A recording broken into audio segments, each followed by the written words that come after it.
നമസ്കാരം. ലാലൂര് ദേവസ്ഥാനാണ്. ഇന്നൊരു ക്ഷേത്ര ദർശനത്തിനെ കുറിച്ചുള്ളൊരു വീഡിയോ ആകാമെന്ന് കരുതി. അതായത് പലരുടെയും സംശയമാണ്, ഇത്രയും കാലമായിട്ടും എങ്ങനെ ക്ഷേത്രത്തിൽ ദർശിക്കണം, എങ്ങനെയാണ് ഭഗവാനോട് പ്രാർത്ഥിക്കേണ്ടത്, അല്ലെങ്കിൽ ഭഗവാനോട് എങ്ങനെയാണ്, എന്തൊക്കെയാണ് ഇത് പലർക്കും അറിയാഞ്ഞിട്ടാണോ ഇനി അറിഞ്ഞ് എന്താണെന്ന് അറിയില്ല. പലരും പല രീതിയിൽ സംശയങ്ങളെ കുറിച്ച് ചോദിക്കുന്നുണ്ട്. അപ്പോൾ എനിക്ക് അറിയാവുന്ന രീതിയിൽ പെട്ടെന്ന് ഇത് ചെറിയൊരു നീളം വയ്ക്കും തോന്നുന്നുണ്ട് ഈ വീഡിയോ. പെട്ടെന്നൊന്നും പറഞ്ഞു തീർക്കാൻ പറ്റുന്ന കാര്യങ്ങളൊന്നും അല്ല. അപ്പോൾ എവിടെ നിന്നാണ് ഞാൻ തുടങ്ങാം? അപ്പോൾ ഇത് പറഞ്ഞു തുടങ്ങുമ്പോൾ എന്താണെന്ന് വെച്ച് കഴിഞ്ഞിട്ടുണ്ടെങ്കിൽ, നമ്മളെ സംബന്ധിച്ച് ആദ്യം മനസ്സിലാക്കേണ്ടത് എന്താണെന്ന് വെച്ച് കഴിഞ്ഞിട്ടുണ്ടെങ്കിൽ, പുരുഷന്മാർ മറയ്ക്കാതെ ഇപ്പം എന്തൊക്കെ ഷർട്ടിൻ്റെ വിവാദങ്ങളൊക്കെ വരുന്നുണ്ട്. അതിലേക്കൊന്നും വിവാദത്തിനൊന്നും ഞാനില്ല. അല്ല, നമ്മളാരെ വിവാദം പറയാനായിട്ട്? അപ്പം നമ്മളുടെ വാക്കുകൾക്കൊന്നും വിവാദം വരാൻ വഴിയില്ല. എന്നാലും ഞാൻ പറയാണ്, പുരുഷന്മാർ മറയ്ക്കാതെയും സ്ത്രീകൾ മുഖവും തലയും മറയ്ക്കാതെ വേണം ക്ഷേത്ര ദർശനത്തിനെന്നാണ് പറയുന്നത്. മനസ്സിലായ? പിന്നെ അമ്പലത്തിനകത്ത് വന്നു കഴിഞ്ഞിട്ടുണ്ടെങ്കിൽ ഉറങ്ങാൻ പാടില്ല. ചിലർക്ക് ഉറക്കം വരുന്ന ആളാം. ഉറങ്ങാൻ പാടില്ല, ചിരിക്കാൻ പാടില്ല, കരയാൻ പാടില്ല, സംസാരിക്കാൻ പാടില്ല എന്നൊക്കെയാണ് ശരിക്കുള്ള ആ ഒരു ചിട്ടാവട്ടങ്ങൾ. അതുപോലെ തന്നെ നമ്മൾ വിളക്കിന് ചിലപ്പോൾ തിരി കത്തിക്കാനൊക്കെ സഹായിക്കും നമ്മൾ, ഇല്ലേ? ആ തിരി കത്തിക്കാൻ സഹായിക്കുമ്പോഴൊക്കെ നമ്മൾ അതിൻ്റെ ഒരു എണ്ണ ഉണ്ടാവും, അത് തലയിൽ തുറത്തുന്ന ഒരു സ്വഭാവമുണ്ട് സ്ത്രീകൾക്കായാലും. അത് യാതൊരു കാരണവശാലും പാടില്ല എന്നുണ്ട്. അതുപോലെ തന്നെ സ്ത്രീകൾ ഒരിക്കലും മുടി അഴിച്ചിട്ടിട്ട് അമ്പലത്തിനകത്ത് അഴിച്ചിട്ടിട്ട് കയറാൻ പാടില്ല എന്നുണ്ട്. അതുപോലെ തന്നെ തലേ ദിവസം ധരിച്ചിട്ടുള്ള വസ്ത്രങ്ങൾ, പുതിയ വസ്ത്രങ്ങൾ, കുളിച്ച് നല്ല വസ്ത്രം, ശുഭവസ്ത്രങ്ങൾ ധരിക്കണമെന്നുണ്ട്. പഴകിയ തലേ ദിവസം ധരിച്ച വസ്ത്രം ധരിച്ച് അമ്പലത്തിൽ കയറാൻ പാടില്ല എന്നുണ്ട്. പിന്നെ ഒരുപാട് കാര്യങ്ങളുണ്ട്. അതുപോലെ തന്നെ വെറും കൈയോടെ ക്ഷേത്രത്തിൽ കയറാൻ പാടില്ല എന്ന് പറയാം. എന്തെങ്കിലും ചെറിയൊരു ദക്ഷിണ എന്നല്ല പറയാം, കാണിക്ക ആ ഭണ്ണാരത്തിൽ അർപ്പിക്കണം. അതുപോലെ തന്നെ ക്ഷേത്രത്തിൽ സമർപ്പിക്കുന്ന എണ്ണ, നെയ്യ്, പൂക്കൾ, ദ്രവ്യങ്ങളൊക്കെ ശുദ്ധമായിരിക്കണം. അങ്ങനെയുണ്ട്. പിന്നെ പ്രസാദം, അവിടെ നിന്ന് കിട്ടുന്ന പ്രസാദം എന്ന് പറയുന്നത് ഏകദേശം 5 ഭൂതഗണങ്ങളെ, പഞ്ചഭൂതങ്ങളെ പ്രതിനിധീകരിച്ചിട്ടാണ് പ്രസാദത്തിലൊക്കെ വരിക. അത് ഒന്ന് ചന്ദനം ഭൂമിനെയാണ് പ്രതിനിധീകരിക്കുന്നത്. നമ്മൾ പഞ്ചോപചാരം എന്നൊക്കെ പറയും, കണ്ടിട്ടില്ലേ? അങ്ങനെ തിരുമേനിമാർ തെളിക്കണത്, അതൊക്കെ അതിലൊക്കെ കുറേ അർത്ഥങ്ങളുണ്ട്. വെറുതെ ഇരുന്ന് ഇങ്ങനെ പൂവെടുത്ത് എറിയണതല്ല, അതിനൊക്കെ ഒരുപാട് അർത്ഥങ്ങളുണ്ട്. അതായത് ഇതിൽ പ്രത്യേകം പറയുന്നുണ്ട്, ചന്ദനം നിവേദ്യ ജലത്തിന് പ്രതീകമാണ്. ദീപം എന്ന് പറയുന്നത് അഗ്നിനെ പ്രതിനിധീകരിച്ചിട്ടാണ്. ധൂപം വായുവിനെ പ്രതിനിധീകരിച്ചിട്ടൊക്കെയാണ്. അങ്ങനെയൊക്കെയുള്ള കുറേ പ്രതീകങ്ങളൊക്കെ ഉണ്ട്. അതായത് ഇനി പ്രസാദം അണിയണേന് നെറ്റി, കഴുത്ത്, ഇരുകൈകളുടെ മേൽത്തണ്ട, മാറ്, ഇവയാണ് ശരിക്ക് നമ്മൾ കണ്ടിട്ടില്ലേ ചന്ദനം എന്ന് പറഞ്ഞത്. ഞങ്ങളൊക്കെ ഭസ്മം തൊടുമ്പോൾ ആദ്യം ഇവിടെ, പിന്നെ ഇവിടെ, പിന്നെ ഇവിടെ, പിന്നെ ഇവിടെ, അങ്ങനെയാണ് അതിൻ്റെ ഒരു ധാരണത്തിനൊക്കെ ഒരു ഇതുണ്ട്. പിന്നെ പുണ്യാഹം എന്ന് പറയുന്നത് നമ്മൾ മന്ത്രം ചൊല്ലി ഉണ്ടാക്കുന്ന ഒരു വെള്ളത്തിൽ ഉണ്ടാക്കുന്നതാണ്. അതിൽ അരിമണി, നെല്ല്, അക്ഷതം എന്ന് പറയും. പിന്നെ തുളസി, ദർഭ, അങ്ങനെയൊക്കെ ഉണ്ട്. മന്ത്രം ചൊല്ലിയിട്ടാണ് പുണ്യാഹം ഉണ്ടാക്കുന്ന പുണ്യാഹം തെളിക്കുന്ന ക്രിയ. പിന്നെ ഇനി ക്ഷേത്ര ദർശനത്തിൻ്റെ കുറേ കാര്യങ്ങൾ ഞാൻ പറഞ്ഞുതരാം. അതായത് ഇതിൽ വരുന്നത് എന്താണെന്ന് വെച്ച് കഴിഞ്ഞിട്ടുണ്ടെങ്കിൽ, നമ്മൾ അമ്പലത്തിലേക്ക് എത്തിക്കഴിഞ്ഞാൽ ഭഗവാനെ തൊഴുന്നതിനൊരു രീതികളുണ്ട്. ഭഗവാന്റെ ഒരിക്കലും നടക്കി നിന്ന് തൊഴാൻ പാടില്ല എന്ന് പറയണേ. അപ്പം നമ്മൾ വിചാരിക്കും നടക്കി നിന്ന് കഴിഞ്ഞാൽ മറ്റുള്ളവർക്ക് പിന്നിൽ നിന്നവർക്ക് കാണാനല്ല. ഒരു 30% ചെരിഞ്ഞ് നിന്ന് ഭഗവാനെ ദർശിക്കുമ്പോഴാണ് നമുക്ക് ആ ചൈതന്യം നമ്മളിലേക്ക്, അവിടെ പോസിറ്റീവ് എനർജിയാണ്. ഭഗവാന്റെ മുന്നിൽ ആകെ അവിടെ ചൈതന്യം നിറഞ്ഞു നിൽക്കുകയാണ്. ദിവസം പൂജകൾ ഇങ്ങനെ അർപ്പിക്കും തോറും ഭഗവാന്റെ ചൈതന്യം വർദ്ധിച്ചുകൊണ്ടിരിക്കും. ആ ചൈതന്യം നമ്മളിലേക്ക് ആവാഹിക്കണമെങ്കിൽ നമ്മളൊരു നടക്ക് നേരെ നിൽക്കാണ്ട് എല്ലാവരും കാണാം. ആദ്യം കാണാനായിട്ട് മുന്നിൽ നിൽക്കുന്നത് കാണാം. നമ്മൾ ഈ അടച്ചു പൂജയുടെ സമയത്തൊക്കെ കാണാം, പെട്ടെന്ന് എല്ലാവരും അങ്ങോട്ട് കടന്നു നിൽക്കണമൊക്കെ. അപ്പോൾ എപ്പോഴും ഭഗവാന്റെ മുന്നിൽ നിന്ന് ഒരു 30% തിരിഞ്ഞ് നിന്നിട്ടൊക്കെ വേണം, 30 ഡിഗ്രിയൊക്കെ തിരിഞ്ഞ് നിന്നിട്ട് വേണം ഭഗവാനെ ദർശിക്കാനായിട്ട്. അല്ലാണ്ട് നേരെ നടക്കുന്നത് തൊഴാനൊന്നും പാടുള്ളതല്ല. അതുപോലെ തന്നെ കൈക്കാലുകൾ ചേർത്ത് വയ്ക്കുക, കാലകത്തി വെച്ചിട്ട് തൊഴാൻ പാടില്ല എന്നൊക്കെ ഉണ്ട്. ചേർത്ത് പിടിച്ചിട്ട് ഇപ്പം ഞാൻ ഫോൺ വിടേണ്ടി വരും. അതായത് മുല്ലപ്പൂവിൻ്റെ ആ ഒരു ഇതിലാണ് കൈ പിടിക്കേണ്ടത്. ഇങ്ങനെ 2 കൈയും ചേർത്ത് പിടിച്ച് താമരമൊട്ട് പോലെ അല്ലെങ്കിൽ മുല്ലമൊട്ട് പോലെ ധ്യാന ശ്ലോകം ചൊല്ലി അല്ലെങ്കിൽ മൂലമന്ത്രം ജപിക്കുമോ. ഇനി ഇതൊന്നും അറിയില്ല കഴിഞ്ഞാൽ കൃഷ്ണനാണെങ്കിൽ നാരായണ നാരായണ നാരായണ, അമ്മയാണെങ്കിൽ അമ്മേ ദേവി സർവേശ്വരി, അതങ്ങനെ എന്താണെങ്കിൽ അങ്ങനെ ജപിച്ച് വേണം നടക്കിൽ നിന്ന് തൊഴാൻ എന്നൊക്കെ ഉണ്ട്. അതുപോലെ ചെരുപ്പ്, തൊപ്പി, തലപ്പാവ്, രാജാക്കന്മാരൊക്കെ തലപ്പാവ് ധരിച്ച് നടന്നിട്ടുണ്ടോയെന്ന് എനിക്കറിയില്ല. തലപ്പാവ്, ഷർട്ട്, കയ്യിൽ അങ്ങനെയുള്ളതൊന്നും ധരിച്ച് ക്ഷേത്രത്തിൽ നടക്കാൻ പാടില്ല. അതുപോലെ പ്രധാനമാണ് നഖം. നമ്മുടെ കയ്യിൻ്റെ നഖമൊന്നും കടിച്ച് തുപ്പിയിടുന്ന സ്വഭാവമുണ്ട്, അതൊന്നും നഖം അമ്പലത്തിനകത്ത് ഇടാൻ പാടില്ല. മുടി വരാൻ പാടില്ല, രക്തം തീരെ വരാൻ പാടില്ല. അതായത് നമുക്ക് എന്തെങ്കിലുമൊക്കെ ഇനിയിപ്പോൾ നൈവേദ്യങ്ങൾ ഉണ്ടാക്കുമ്പോൾ കയ്യൊക്കെ മുറിഞ്ഞു കഴിഞ്ഞിട്ടുണ്ടെങ്കിൽ ഭയങ്കര പ്രശ്നമാണ്. പിന്നെ കുളിച്ച് ശുദ്ധി വന്നാൽ ബ്ലഡൊക്കെ നിന്നതിന് ശേഷമൊക്കെയാണ് നമുക്ക് അമ്പലത്തിൽ കയറാൻ പാടുള്ളൂ. അങ്ങനെയൊക്കെ ഉണ്ട്. അപ്പോൾ അത് കടാൻ പാടില്ല. അതുപോലെ തുപ്പൽ വിടാൻ പാടില്ല, അതായത് നമ്മൾ ഉമിനീര് തെറിക്കാൻ പാടില്ല, അതാണ് സംസാരിക്കാൻ പാടില്ല എന്ന് പറയണം. അതുപോലെ പ്രസാദമൊന്നും അതിൻ്റെ ഉള്ളിൽ വെച്ചിട്ട് അമ്പലത്തിനകത്ത് വെച്ചിട്ട് കഴിക്കാൻ പാടില്ല. പ്രസാദം കഴിച്ചാൽ അത് എന്തായി അറിയാലോ, നിർമ്മാല്യം അമ്പലത്തിൽ. അങ്ങനെയുള്ള കുറേ കാര്യങ്ങളുണ്ട്.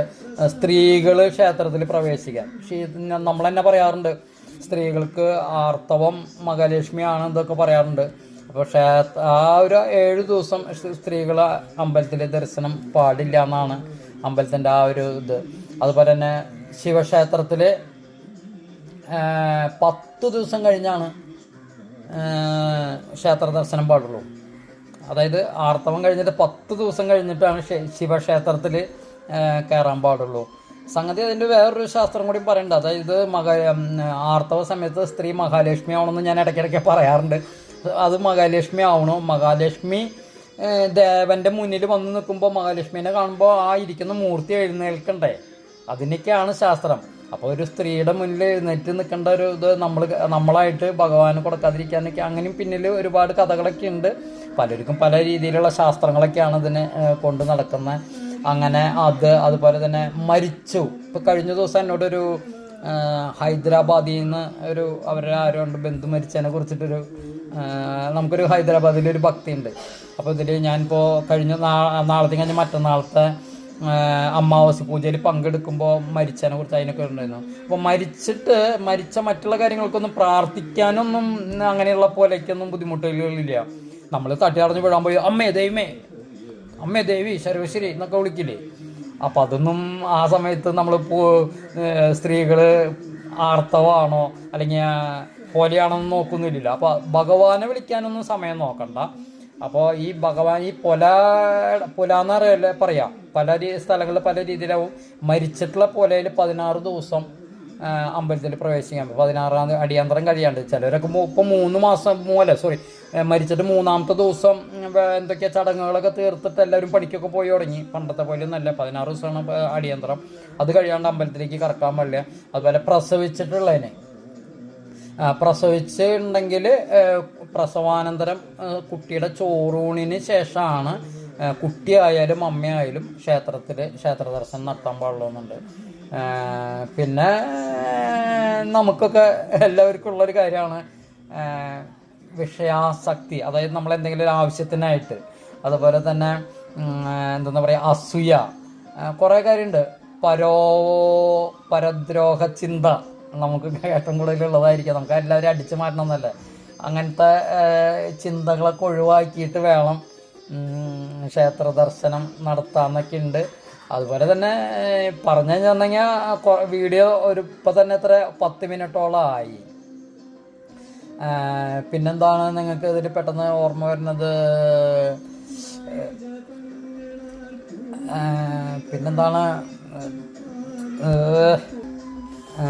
പിന്നെന്താ പറഞ്ഞു വരുമ്പോൾ നമ്മുടെ അമ്പലങ്ങളിലുള്ള വഴിപാടുകളെ കുറിച്ച് പറയുകയാണെങ്കിൽ സർവൈശ്വര്യത്തിനും അഭ്യഷ്ട സിദ്ധിക്കും വേണ്ടിയിട്ടൊക്കെയാണ് ഭഗവാന്റെ തിരുസന്നിധിയിൽ നമ്മൾ നിവേദ്യങ്ങൾ, ഉപഹാരങ്ങൾ, വഴിപാടുകളൊക്കെ സമർപ്പിക്കുന്നത്.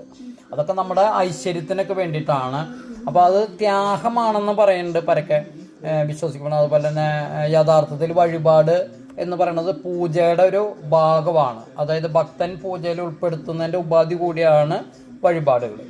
അതുപോലെ തന്നെ അതിനെ പറഞ്ഞ അതായത് നമ്മൾ വഴിപാടുകൾ വെറുതെ പ്രാർത്ഥിച്ചുകൊണ്ട് കിട്ടുന്നതിനേക്കാൾ 100 ഇരട്ടി ഫലമാണ് വഴിപാടുകൾ ചെയ്തുകൊണ്ട് കിട്ടുന്ന പ്രാർത്ഥനയ്ക്ക് എന്നൊരു തത്വം അവിടെ നിൽക്കുന്നുണ്ട് കേട്ടോ.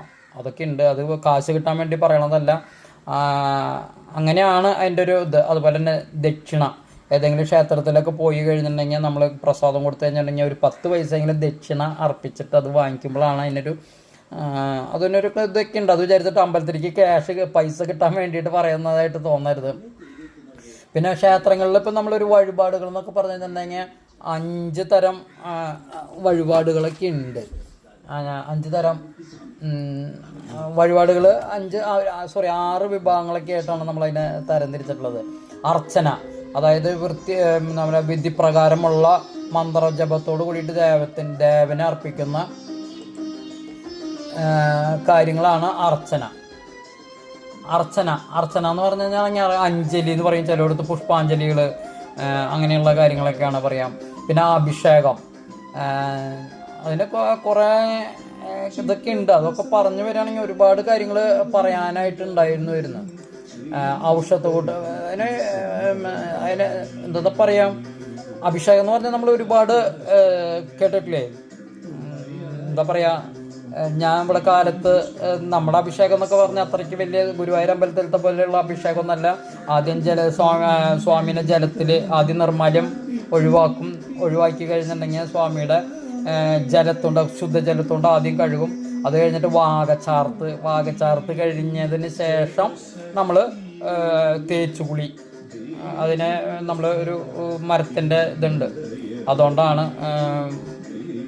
തേച്ച് കുളിപ്പിച്ച് കഴിഞ്ഞിട്ട് നമ്മൾ ശുദ്ധജലത്തുകൊണ്ട് ഒന്നുകൂടി കുളിപ്പിച്ചതിന് ശേഷമാണ് നമ്മൾ പുണ്യാഗമം ഉണ്ടാക്കി തീർത്ഥം കൊണ്ട് ശംഖാഭിഷേകം. അതാണ് ഇവിടുത്തെ ലാലൂർ ദേവസ്ഥാനത്തൊക്കെ അങ്ങനെ തന്നെയാണ്. ശംഖാഭിഷേകം കഴിഞ്ഞ് കഴിഞ്ഞിട്ടുണ്ടെങ്കിൽ അപ്പോൾ തന്നെ ചന്ദനം ചാർത്തി കഴിഞ്ഞിട്ടുണ്ടെങ്കിൽ സ്വാമിക്ക് ആദ്യത്തെ മലർ നിവേദ്യം അർപ്പിക്കും. മലർ നിവേദ്യം അർപ്പിച്ച് കഴിഞ്ഞിട്ട് വിളക്ക് പിന്നെ ഒക്കെ തുടച്ച് വൃത്തിയാക്കി കഴിഞ്ഞ് സ്വാമിന് അലങ്കാരം, വസ്ത്രം ധരിപ്പിക്കുക, മാല ചാർത്തുക, അതുപോലെ തന്നെ എല്ലാ വിളക്കുകളും അലങ്കാര വിളക്കുകളൊക്കെ കത്തിക്കുക. അതിനുശേഷം പൂവർപ്പിച്ച് നമ്മൾ ചന്ദനത്തിരിയൊക്കെ കത്തിച്ച് ധൂപൊക്കെ കത്തിച്ച്, അതാണ് ആ ഒരു ഇത്. അപ്പോൾ അതിൻ്റെ ഒരുപാട് അഭിഷേകം എന്ന് പറയുമ്പോൾ കുറേ കാര്യങ്ങളുണ്ട് കേട്ടോ. അതിലൊക്കെ കുറേ കാര്യങ്ങളൊക്കെ ഉണ്ട്. പിന്നെ നിവേദ്യം എന്ന് പറഞ്ഞിട്ടുണ്ടെങ്കിൽ ദേവന്മാർക്കനുസരിച്ച് പൂജകളിൽ വ്യത്യാസപ്പെട്ടിരിക്കും. വെള്ള നിവേദ്യം, പായസ നിവേദ്യം, മലർ നിവേദ്യം, അപ്പ നിവേദ്യം, ത്രിമധുരം, അങ്ങനെ ഒരുപാട് നിവേദ്യങ്ങളുണ്ട്. പായസം, കടും പായസം, പാൽ പായസം, നെയ് പായസം, എള്ളു പായസം, കടുക് പായസം, അങ്ങനെ പല തരത്തിൽ ഒരുപാട് പായസങ്ങളുണ്ട്. അപ്പം അതുപോലെ തന്നെ ചന്ദനം ചാർത്തൽ എന്നൊക്കെ പറയുമ്പോൾ ശുദ്ധമായിട്ടുള്ള ചന്ദനം വേണം. അതായത് ഇവിടെയൊക്കെ അതാണ് കേട്ടോ ഞാൻ ഉപയോഗിക്കുന്ന ചന്ദനത്തിന് ഏകദേശം 1 കിലോന് 40,000 രൂപ വില. കഴിഞ്ഞ ദിവസം അതിനെക്കുറിച്ച് ഒരു വീഡിയോ ഇട്ടപ്പോൾ ഒരാൾ പറഞ്ഞു കുറച്ച് ഉളുപ്പ് വേണ്ടേ എന്നൊക്കെ ചോദിച്ചിട്ട് വരുന്നത്. എന്താ അർത്ഥം ആക്കണമെന്ന് എനിക്ക് അറിയില്ല. അപ്പം ഞാനൊക്കെ നല്ല ചന്ദനം കാലത്ത് ആദ്യം വന്നാൽ ഞാൻ ആദ്യം ചന്ദനമാണ് അരയ്ക്കുക. ചന്ദനം അരച്ചതിന് ശേഷമാണ് ബാക്കിയുള്ള കാര്യങ്ങൾ ചെയ്തു തുടങ്ങുക. അപ്പം അങ്ങനെ ഉളുപ്പുണ്ടോ എന്നൊക്കെ ചോദിച്ചിട്ട് ഒരാൾ കമൻറ്റ് ഇട്ടുണ്ടായിരുന്നു. എന്താണ് ഉദ്ദേശിച്ചതെന്ന് അറിയില്ല. നമുക്ക് അതിൻ്റെ ഉളുപ്പിൻ്റെ ആവശ്യം വരുന്നില്ലല്ലോ. അതിനിപ്പോൾ എന്തായാലും നമുക്കത് വിഷയമുള്ള കാര്യമില്ല. അപ്പം അത് അങ്ങനെ ശുദ്ധമായിട്ടുള്ള ചന്ദനം കല്ലിൽ അരയ്ക്കണതിനൊരു ചാണകല്ലുണ്ട്, അതിലാണ് നമ്മൾ അരയ്ക്കുക. ഞാൻ എൻ്റെ വീഡിയോ ഇട്ടിട്ടുണ്ടായിരുന്നു. അരയ്ക്കുക, വിഗ്രഹത്തിലും അത് ചാർത്തുള്ളൂ, അങ്ങനെയുള്ളത് മാത്രമാണ് നമ്മൾ ചാർത്തുക. പിന്നെ പലരും പല രീതിയിലുണ്ട് കേട്ടോ. ഫുള്ളായിട്ട് ചന്ദനം ചാർത്തലുണ്ട്, അങ്ങനെയൊക്കെ ഉണ്ട്. അതിനൊക്കെ വഴിപാട് പോലെ ചെയ്യുന്നവരുണ്ട്. ഫുള്ളായിട്ട് അരച്ച ചന്ദനം ഫുള്ളായിട്ട് ഭഗവാനെ ചാർത്തി കണ്ണൊക്കെ എഴുതണ ആ ഒരു ഇതൊക്കെ ഉണ്ട്. നമ്മളങ്ങനെ ചെയ്യാറില്ല. നമുക്ക് അത്രയ്ക്കുമുള്ള വലിയ ക്ഷേത്രമല്ല, അതിനുള്ളതില്ല. പിന്നെ വിളക്ക്, പിന്നെ ഇതിലൊക്കെ എല്ലാത്തിനും ഉണ്ട് ഓരോ ചടങ്ങുകളുണ്ട്. വിളക്കിൽ ഏറ്റവും പ്രധാനം എന്ന് പറയുന്നത് നെയ് വിളക്കാണ്. അതിനെയും കുറിച്ച് ഞാൻ ഇതിന് മുൻപൊരിക്കൽ പറഞ്ഞിട്ടുണ്ട്. നെയ് വിളക്കാണ് ഏറ്റവും പ്രധാനം. അതുപോലെ തന്നെ ഇവിടെ ശുദ്ധമായിട്ടുള്ള നെയ്യാണ്. അതായത് തിരുപ്പതിയിലത്തെ ഒരു സംഭവം കേട്ടിട്ടില്ലേ, അവിടെ മായം കലർത്തിയിട്ടുള്ളതെന്നൊക്കെ. ആ മായം കലർത്തണേക്കാളും മുൻപ് തന്നെ ഞാൻ ഇവിടെ വെണ്ണ വാങ്ങി കൊണ്ടുവന്ന് ഞാൻ തന്നെ ഉരുക്കാന്ന് കുറച്ച് കഷ്ടപ്പാടുണ്ട് കേട്ടോ. നോക്കിയിരുന്ന് ഇളക്കി എടുത്തിട്ട് വേണം.